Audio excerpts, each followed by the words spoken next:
Então, com essa possibilidade de aplicação, né, dos métodos radiométricos para datar as idades das rochas, o Arthur Holmes vai começar a desenvolver técnicas para datar, né, de forma precisa a idade das rochas.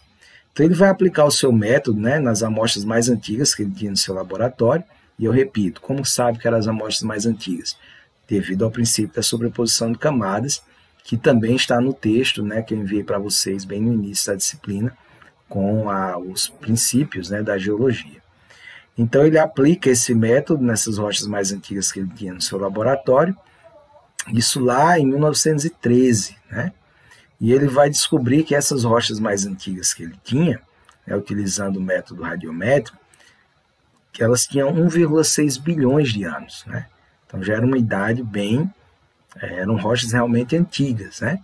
Então com o passar dos anos, ele consegue mais exemplares, né, para serem datados, e a idade da Terra ela passa a ser revisada, né, constantemente.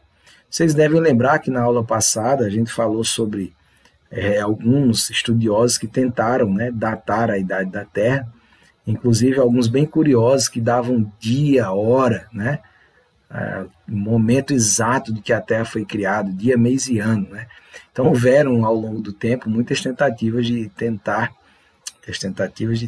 né, bem redundante, mas muitas tentativas de datar a idade da Terra, né? Porém só com o advento da radiometria é que isso vai ser possível, da radioatividade.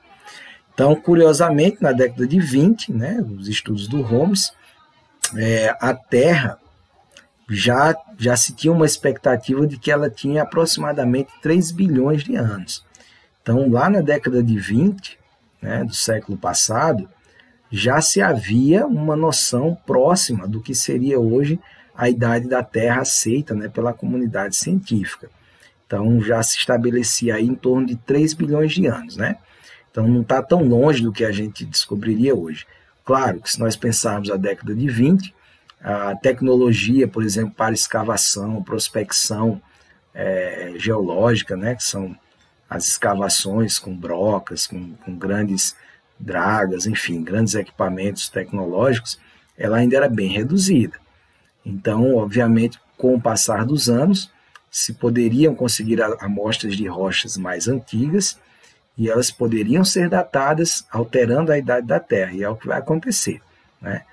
O homem ele nunca conseguiu chegar nem próximo, né, de ultrapassar a crosta terrestre com nenhum tipo de escavação, nem o pré-sal conseguiu isso, que é a escavação realmente profunda, nem mar profundo, não se consegue chegar nem próximo da astenosfera, que é a camada logo abaixo da litosfera. Então, todo o conhecimento da idade da Terra ele se resume aos materiais disponíveis na crosta. E, consequentemente, na década de 20 ainda não conseguia se escavar tão profundamente para tirar materiais mais antigos, pensando por base o princípio da superposição de camadas. E a radioatividade, né? Como funciona?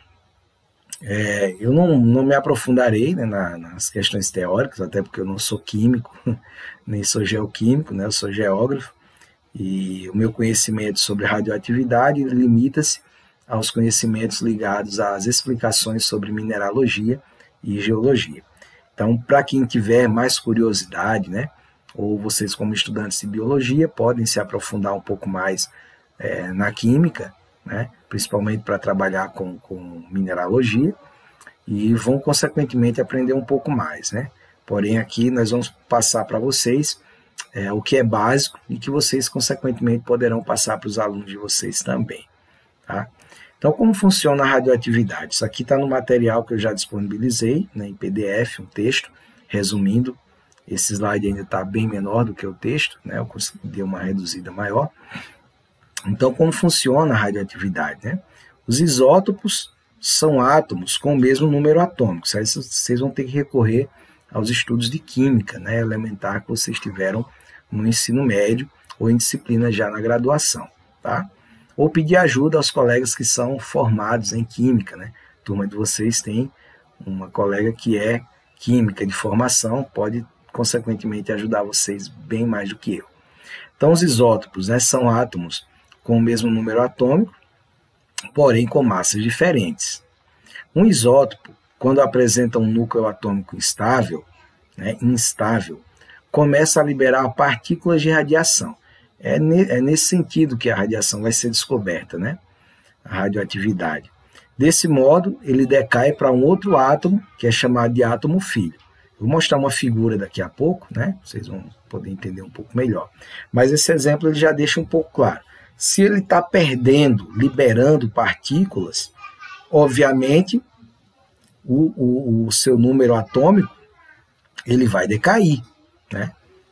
Então, ele vai se transformar em um outro átomo de uma outra substância, né? Porque se ele perde número atômico, né? Ele perde a massa também, ele vai se transformar em um outro elemento. Então, o método de datação geocronológica, né? Cronos, o tempo, cronologia é o tempo, né? Que a gente conta, marca no relógio. Então, geocronológica é a idade da Terra, né? O método de datação geocronológica ele é feito pela chamada meia-vida de radioisótopos, né? E baseia-se no estudo do tempo que um isótopo radioativo leva para se decompor metade de sua massa radioativa. Por isso se chama meia-vida. Quanto tempo, né, um átomo de urânio ele leva para perder metade da sua massa? Para que ele tenha meia-vida. Se ele perder a outra metade, ele deixa de ser urânio, né? Deixa de existir. Então, esse tempo, nessa meia-vida, é que é utilizado no processo de datação das rochas, também, obviamente, no processo de datação da idade da Terra. E esse tempo é chamado de meia-vida do isótopo, né? Só repetindo aqui, datação geocronológica pela meia-vida de radioisótopos é baseada no estudo, quanto tempo um isótopo radioativo leva para se decompor, para decompor a metade de sua massa, tá? Então, se ele tem essa metade decomposta, ele tem meia-vida, tá? Então, esse é o processo que é utilizado para fazer a datação radioativa e contar aí o chamado tempo geológico da Terra, né? Ou a geocronologia.